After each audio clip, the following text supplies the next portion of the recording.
Hello everyone, welcome to easy grammar. আজ আমরা শিখব পার্টস অফ স্পিচ। ইংরেজি ব্যাকরণে পার্টস অফ স্পিচের গুরুত্ব অপরিসীম। আর এই পার্টস অফ স্পিচগুলো জানা থাকলে বাক্যে বিভিন্ন শব্দগুলোকে আলাদা আলাদাভাবে তাদের ব্যবহার অনুযায়ী চিহ্নিত করা যায়। তাহলে আমরা প্রথমে জানব পার্টস অফ স্পিচ কাকে বলে। পার্টস অফ স্পিচ হলো বাক্যে ব্যবহার হয় এরকম বিভিন্ন শ্রেণীর শব্দগুলোকেই বলা হয় পার্টস অফ স্পিচ। আর এই পার্টস অফ স্পিচ 8 প্রকার। কি কি? Noun, pronoun, adjective, verb, adverb, preposition, conjunction, interjection. এবার তাহলে আমরা আলাদা আলাদাভাবে এক একটা পার্টস অফ স্পিচ সম্পর্কে জেনে নেব। তো নাউন কি? নাউন হচ্ছে বাক্যের সেই সব শব্দ যার দ্বারা কোনো কিছুর নাম, কোনো জায়গার নাম, কোনো বস্তুর নাম বা কোনো ব্যক্তির নাম বোঝায়। যেমন ধরো অরুণ, পিটার, মালা ইত্যাদি। কোনো জায়গার নাম বোঝায়, দিল্লি, গোয়া, মুম্বাই ইত্যাদি। কোনো বস্তুর নাম বোঝায়, গোল্ড, কপার, পাথর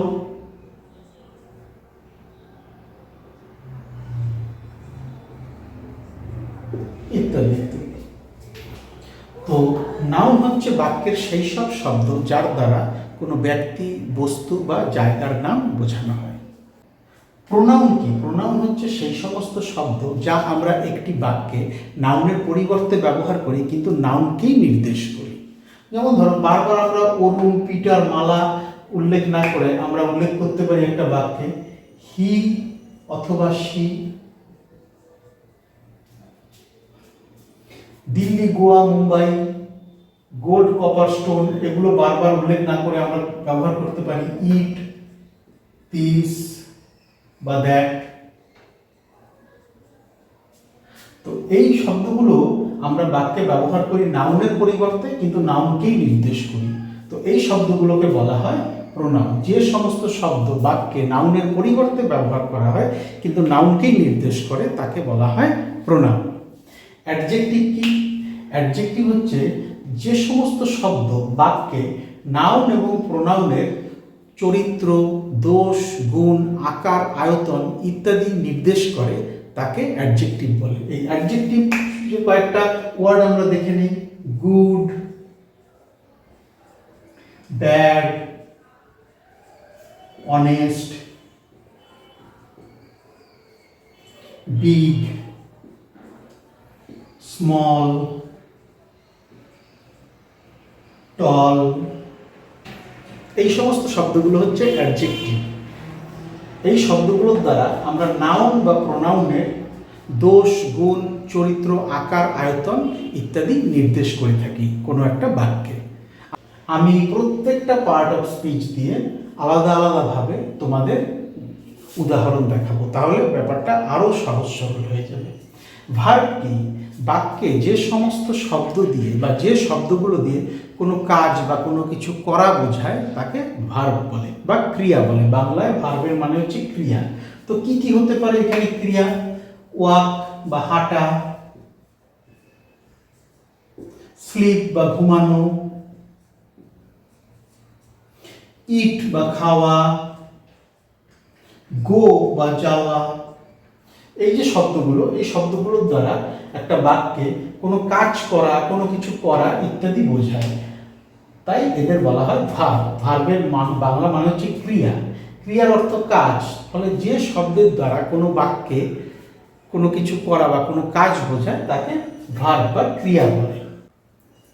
তাহলে আমরা বুঝলাম নাউন, প্রোনাউন, অ্যাডজেক্টিভ, ভার্ব কোনগুলো বাক্যের, কোন শব্দগুলোকে নাউন, কাকে প্রোনাউন, কাকে অ্যাডজেক্টিভ বা কাদেরই বা ভার্ব বলা হয়। এবার আমরা দেখব অ্যাডভার্ব কি। পার্টস অফ স্পিচে অ্যাডভার্বের ব্যবহার কি এবং বা কোন শব্দগুলোকে অ্যাডভার্ব বলা হয়। অ্যাডভার্ব হচ্ছে বাক্যের সেই সব শব্দ যা দিয়ে অ্যাডজেক্টিভ, ভার্ব, অ্যাডভার্ব, প্রিপোজিশন এবং কনজাংশন, এই 5টা পার্টস অফ স্পিচকে বিশেষিত বা মডিফাই করা যায়। নাউন প্রোনাউনকে করা হয় না, কিন্তু অ্যাডজেক্টিভ, ভার্ব, অ্যাডভার্ব, প্রিপোজিশন এবং কনজাংশনকে মডিফাই বা বিশেষিত করা হয়। এই অ্যাডভার্বের যে শব্দগুলো আমরা বাক্যে খুঁজে পাই সেগুলো সচরাচর এইরকম দেখতে হয়। স্লোলি, ভেরি, নাইসলি,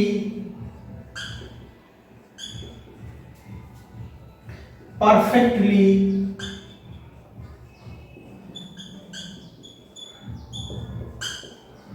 ইত্যাদি ইত্যাদি। তাহলে আরেকবার শোনা যাক। অ্যাডভার্ব হচ্ছে বাক্যের সেই সব শব্দ যার দ্বারা অ্যাডজেক্টিভ, ভার্ব, অ্যাডভার্ব, প্রিপোজিশন এবং কনজাংশনকে মডিফাই বা বিশেষিত করা হয়। আমি একটা উদাহরণ দিই।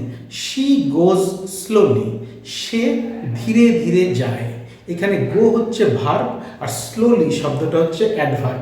কেমন করে যায় না ধীরে ধীরে যায়, তাই তার যাওয়াটা যে ধীরে, এই ধীরেটা হচ্ছে অ্যাডভার্ব। এই অ্যাডভার্ব ধীরে দিয়ে আমি যাওয়া ভার্বটাকে মডিফাই বা বিশেষত করলাম। একটা উদাহরণ। দ্বিতীয় উদাহরণ কি, যে অ্যাডভার্ব অ্যাডজেক্টিভকে বিশেষিত করবে। কিভাবে? He is very rich. চরিত্র বোঝাতে, অবস্থান বোঝাতে, আকার আয়তন বোঝাতে নাউন প্রোনাউনের আমরা কি ব্যবহার করি? অ্যাডজেক্টিভ। অ্যাডজেক্টিভ এখানে কার চরিত্র বোঝালো? তার। হিটা হচ্ছে প্রোনাউন। প্রোনাউনের অবস্থান বোঝালো যে সে সামাজিকভাবে ভীষণ ধনী। তাহলে এইবার এই অ্যাডজেক্টিভকে আমি মডিফাই কি করলাম? ভেরি রিচ, ভেরি শব্দটা দিয়ে আমি অ্যাডজেক্টিভকে মডিফাই করলাম। কত ধনী? অনেক ধনী। ভেরি, এই ভেরিটা হচ্ছে অ্যাডভার্ব।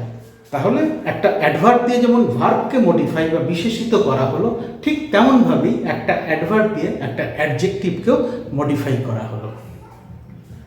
এইবার আমি অ্যাডভার্ব দিয়ে অ্যাডভার্বকে মডিফাই করব। কিভাবে সেটা সম্ভব? ইউ ওয়ার্ক ভেরি পারফেক্টলি, তুমি খুব নিখুঁতভাবে কাজ করো। ইউ ওয়ার্ক ভেরি পারফেক্টলি, এইখানে দেখো পারফেক্টলি শব্দটা হচ্ছে অ্যাডভার্ব, ভেরি শব্দটাও হচ্ছে adverb.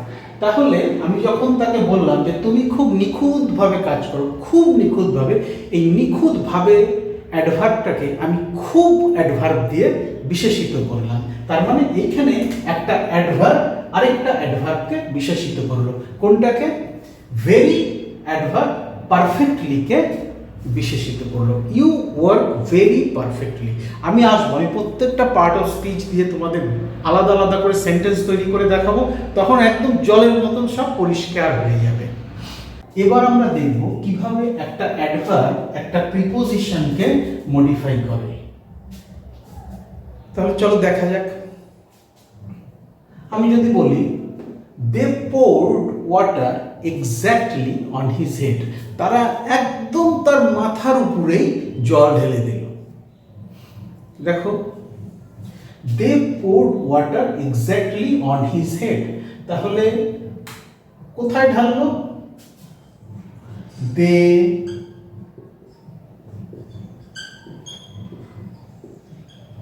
poured water exactly on his head. তাহলে দেখো এখানে প্রিপোজিশন হচ্ছে অন, আর আমরা একদম তার মাথার উপরে ব্যবহার করলাম শব্দটাই। এক্স্যাক্টলি দিয়ে কি বোঝালাম? তারা জল, তারা ঢেলে দিল জল একদম উপরে তার মাথা। ইংরেজিতে বাক্য এইভাবে সাজাতে হয়, বাংলার মতো হয় না। তো এখানে আমরা বলবো তারা একদম তার মাথার উপরে জল ঢেলে দিল, একদম উপরে। তাহলে এক্স্যাক্টলি অন হিজ হেড, নিখুঁতভাবে তার মাথার উপরে, একদম একেবারে তার মাথার উপরে জল ঢেলে দিল। তাহলে অনটা হচ্ছে প্রিপোজিশন আর এক্স্যাক্টলি হচ্ছে অ্যাডভার্ব। তাহলে এখানে আমরা দেখলাম অ্যাডভার্ব একটা প্রিপোজিশনকে মডিফাই করলো বা বিশেষিত করলো। একটা অ্যাডভার্ব এবার দেখো কিভাবে একটা কনজাংশনকে মডিফাই করবে।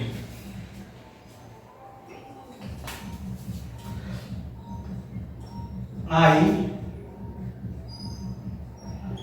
লাইক হিম, আমি তাকে পছন্দ করি। সিম্পলি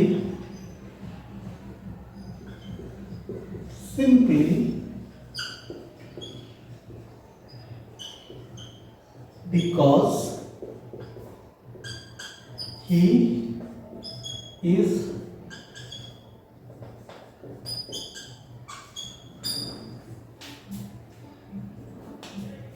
আমি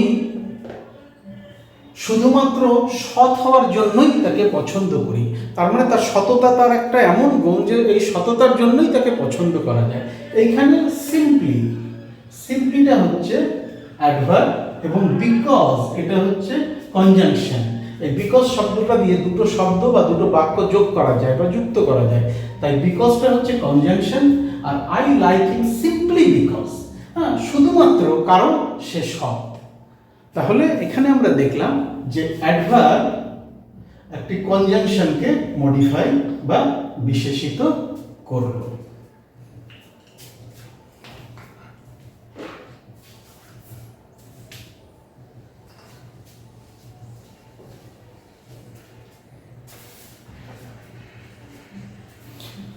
আমি প্রত্যেকটা পার্ট অফ স্পিচ দিয়ে আলাদা আলাদা করে বাক্য রচনা করে তোমাদের দেখাবো। বাক্যের কোথায় কোথায় সেগুলো ব্যবহার হচ্ছে পরিষ্কারভাবে দেখাবো, একদম জলের মতো সহজ মনে হবে। তাহলে দেখো পরেরটা কি? পরেরটা হচ্ছে প্রিপোজিশন। প্রিপোজিশন হচ্ছে সেই সব শব্দ যা বাক্যে নাউন এবং প্রোনাউনের আগে বসে এবং বসে বাক্যের অন্যান্য অংশের সাথে নাউন প্রোনাউনের কী সম্পর্ক তা নির্দেশ করে। ঠিক আছে, এই প্রিপোজিশনের কিছু শব্দের নমুনা হলো on, in, at, above, over, under, etcetera. এই শব্দগুলো বাক্যে নাউন বা প্রোনাউনের আগে বসে বাক্যের অন্যান্য অংশের সাথে অন্যান্য শব্দের সাথে নাউন প্রোনাউনের সম্পর্ক নির্দেশ করে। কনজাংশন হচ্ছে এমন শব্দ যা দুটো বাক্য বা দুটো শব্দকে যুক্ত করে বা যোগ করে। তাহলে এবার দেখি কনজাংশনের কয়েকটা শব্দের নমুনা। But, and, because,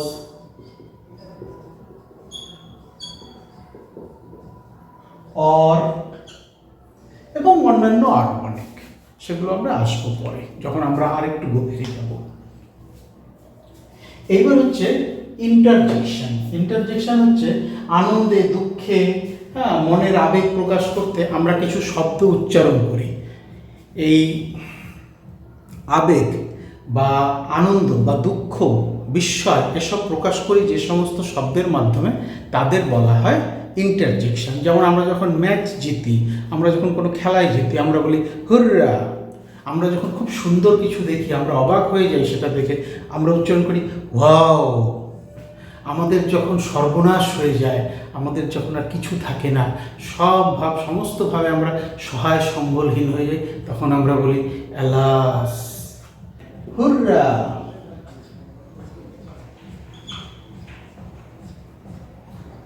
alas, wow, ইত্যাদি ইত্যাদি। তো আমি আজকে তোমাদের পার্টস অফ স্পিচ নিয়ে একটা প্রাথমিক ধারণা দিলাম। এরপর আমি প্রত্যেকটা পার্ট অফ স্পিচ দিয়ে আলাদা আলাদা করে বাক্য গঠন করব এবং তোমাদের সামনে সেগুলো তুলে ধরব। তোমাদের আরও সহজ মনে হবে তখন এই চ্যাপ্টারটাকে, পার্টস অফ স্পিচকে, এবং তোমরা আরও সহজভাবে ব্যাপারটা বুঝতে পারবে। তাহলে আমার ক্লাস অ্যাটেন্ড করার জন্যে তোমাদের অনেক ধন্যবাদ। তোমরা দেখতে থাকো আমার গ্রামার ক্লাস। আরও নতুন ক্লাস আসছে। মাঝখানে তো দুর্গাপুজো, হয়তো কয়েকদিন আমি ক্লাস করাতে পারবো না, কিন্তু অবশ্যই আমার গ্রামার ক্লাস চলতে থাকবে। নতুন নতুন ভিডিও আসবে, তোমরা কোনো ভিডিও মিস করবে না। প্রত্যেকটি ভিডিওতেই নতুন নতুন কিছু শেখার আছে, দেখতে থাকো আমার গ্রামার ক্লাস। আর তোমাদের যদি কোনো কিছু বুঝতে অসুবিধা হয়, আমি যা বললাম তোমাদের যদি কিচ্ছু বুঝতে অসুবিধা হয়, সরাসরি আমার সাথে যোগাযোগ করতে পারো। কমেন্ট সেকশনে তোমরা কমেন্ট করতে পারো। এছাড়া ডেসক্রিপশন বক্সে আমার ইমেল অ্যাড্রেস এবং ফেসবুক আইডি দেওয়া আছে, সেখানেও আমার সাথে তোমরা যোগাযোগ করে নিতে পারো। তাহলে ভালো থেকো, পূজা ভালো কাটুক তোমাদের সবার, and have a nice day. Thank you so much for your time and attention.